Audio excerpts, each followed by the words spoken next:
Time crimes एक Spanish sci-fi thriller film जो कि साल 2007 में रिलीज हुई थी। इस मूवी की IMDb रेटिंग 7.1 आउट ऑफ 10 है। इस मूवी का बजट 26 लाख $US था और इस मूवी ने $5,64,474 का बॉक्स ऑफिस कलेक्शन किया। कहानी की शुरुआत में स्पेनिश कंट्री साइड दिखाई जाती है, जिधर एक मिडल एज्ड आदमी हेक्टर और उसकी वाइफ क्लेरा को दिखाया जाता है, जो कि अपना घर रिनोवेट कर रहे होते हैं। फिर घर पर वापस आने के बाद घर पे कॉल आता है। उसे हेक्टर रिसीव करता है, पर दूसरी तरफ से कोई कुछ भी नहीं बोलता। फिर हेक्टर अपने लॉन में बैठकर सामने के जंगल में दूरबीन से देख रहा होता है। तभी वो एक यंग लड़की को अपनी टी शर्ट निकालते हुए देखता है।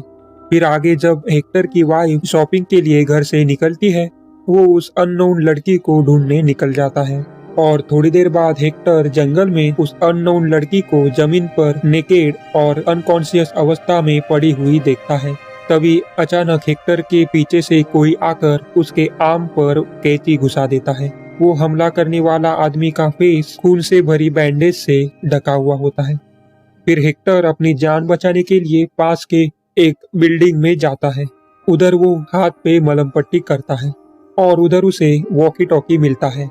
उसके द्वारा एक साइंटिस्ट से वो कांटेक्ट करता है और वो साइंटिस्ट उस बैंडेज मैन से बचने के लिए हेक्टर को उसके लोकेशन पर आने के लिए गाइड करता है और उसके सेफ्टी का भी प्रॉमिस करता है।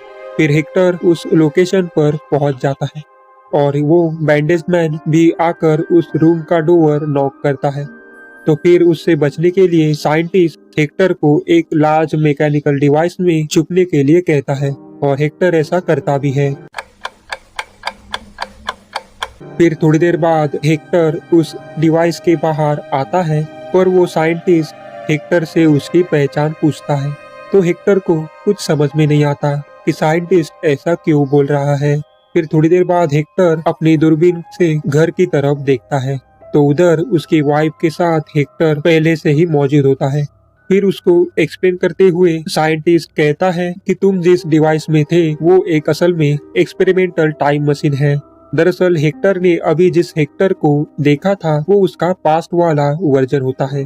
हेक्टर उस मशीन की वजह से कुछ घंटे समय में पीछे आया है। दोस्तों, हेक्टर्स के इन वर्जन्स में कंफ्यूजन ना हो इसलिए हम पास्ट वाले हेक्टर यानी कि जो अभी क्लेरा के साथ घर में मौजूद है उसे हेक्टर 1 कहेंगे, और ये हेक्टर जो अभी साइंटिस्ट के साथ मौजूद है जो कि टाइम मशीन में बैठकर पास्ट में आया है, इसे हम हेक्टर 2 कहेंगे।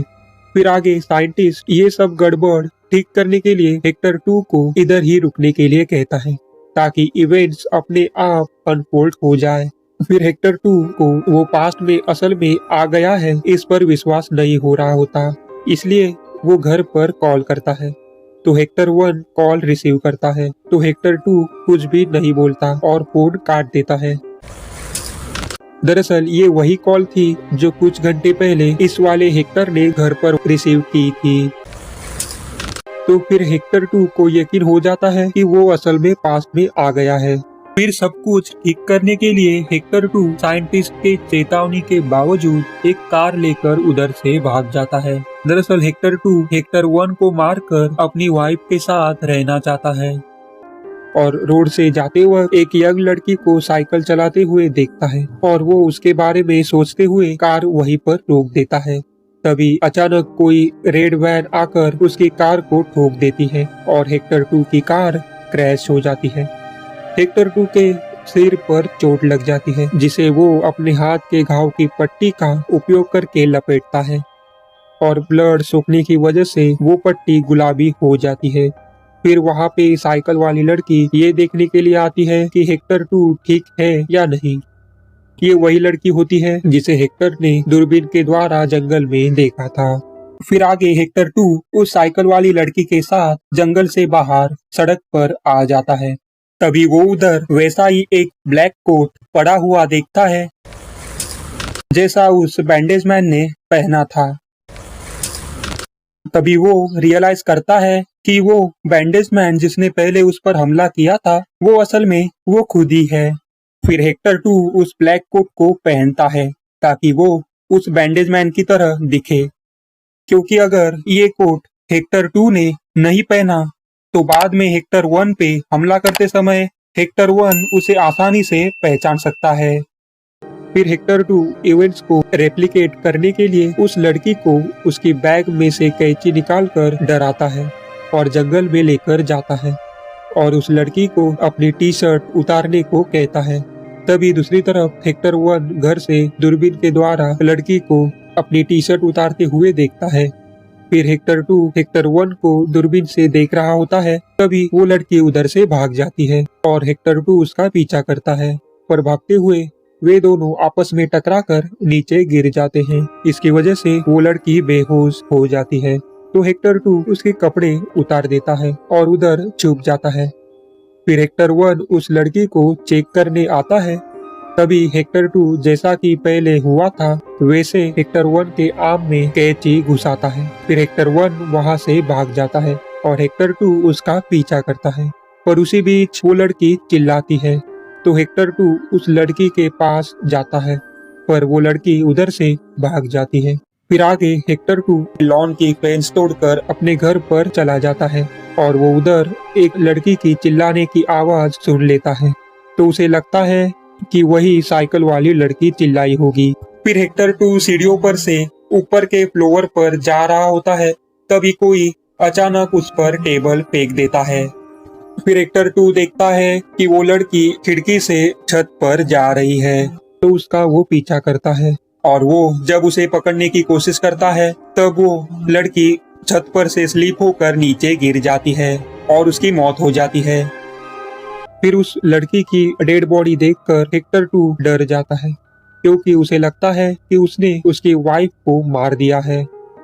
हेक्टर 2 वॉकी टॉकी के द्वारा साइंटिस्ट से बात करता है और साइंटिस्ट को चेतावनियों के साथ उसके खुद के ही पास्ट वाले वर्जन यानी कि हेक्टर 1 से बैंडेज मैन उसका पीछा कर रहा है ऐसा बताने के लिए कन्विंस करता है। इसका मतलब हेक्टर 2 ने ही साइंटिस्ट के द्वारा हेक्टर 1 को टाइम मशीन में छुपने के लिए मजबूर किया था। फिर सब कुछ ठीक करने के लिए हेक्टर 2 ड्राइव करके लैब में जाता है और साइंटिस्ट को उसे एक और बार समय में पीछे भेजने के लिए इंसिस्ट करता है, पर साइंटिस्ट ऐसा करने से मना करता है। तो फिर हेक्टर 2 को लगता है कि साइंटिस्ट उससे कुछ तो छुपा रहा है। फिर हेक्टर 2 उसकी लैब को डिस्ट्रॉय करने की धमकी देता है। तो फिर साइंटिस्ट हेक्टर के एक और वर्जन यानी कि हेक्टर 3 के होने का खुलासा करता है, जिसने साइंटिस्ट को बताया था कि उसे हेक्टर 2 को टाइम में पीछे जाने से रोकना है। फिर हेक्टर 2 अपने फेस पर से बैंडेजेस हटाता है। तो फिर साइंटिस्ट को पता चल जाता है कि हेक्टर का अलग वर्जन ही बैंडेज मैन है और हेक्टर 2 साइंटिस्ट को वो खुद जब टाइम मशीन से अपीयर होता है उसके कुछ सेकंड्स पहले टाइम में पीछे भेजने के लिए कन्विंस करता है, ताकि वो खुद को ही हेक्टर 1 पर हमला करने से रोक पाए। तो वो टाइम ट्रेवल करके समय में पीछे चला जाता है और वो हेक्टर 3 बन जाता है। तभी इस वक्त का साइंटिस्ट हेक्टर के बारे में नहीं जानता था, तो हेक्टर 3 उसे कहता है कि तुम्हारी टाइम मशीन अच्छे से काम कर रही है और हेक्टर 3 लैब में छुप जाता है। फिर उस मशीन से हेक्टर 2 बाहर आ जाता है और वो कंफ्यूज हुआ रहता है। फिर हेक्टर 2 वही सारे इवेंट्स फिर से दोहराता है जैसा हेक्टर 3 ने पहले किया था, जैसे कि खुद के घर में कॉल करना और हेक्टर 1 को किल करने के बारे में प्लान बनाना। फिर आगे हेक्टर 2 कार से ड्राइव करते हुए बाय रोड निकल जाता है और हेक्टर 3 जो कि लैब में छुपा है वो एक वैन लेकर हेक्टर 2 का पीछा करता है। दरअसल हेक्टर 3 का हेक्टर 1 और हेक्टर 2 को मारकर सब इवेंट्स ठीक करने का प्लान होता है ताकि वो अपनी वाइफ को बचा पाए।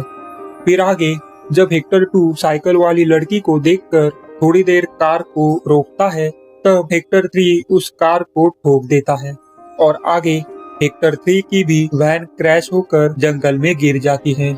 इसका मतलब हेक्टर 2 को उसके अलग वर्जन ने ही पहले ठोका था। फिर हेक्टर 3 वॉकी टॉकी के द्वारा साइंटिस्ट से कांटेक्ट करके वो हेक्टर 2 को नहीं रोक पाया ये इन्फॉर्म करता है। और वही दूसरी तरफ जंगल में हेक्टर 2 उस साइकिल वाली लड़की को कपड़े उतारने के लिए धमकाता है और हेक्टर 1 ये सब दूरबीन से देख लेता है। और फिर हेक्टर 1 जब उस लड़की के पास आता है तो बैंडेज लपेटा हुआ हेक्टर 2 उस पर हमला करता है। फिर आगे जब हेक्टर 2 हेक्टर 1 का पीछा करता है तब वो साइकिल वाली लड़की होश में आती है और आगे वो हेक्टर 3 को जंगल में देखकर जोर से चिल्लाती है।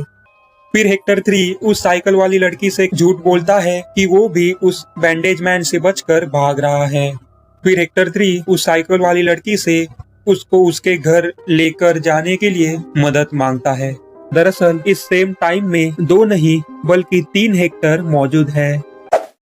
हेक्टर 1 जो अभी उस बैंडेज मैन से बचकर साइंटिस्ट के पास जाता है।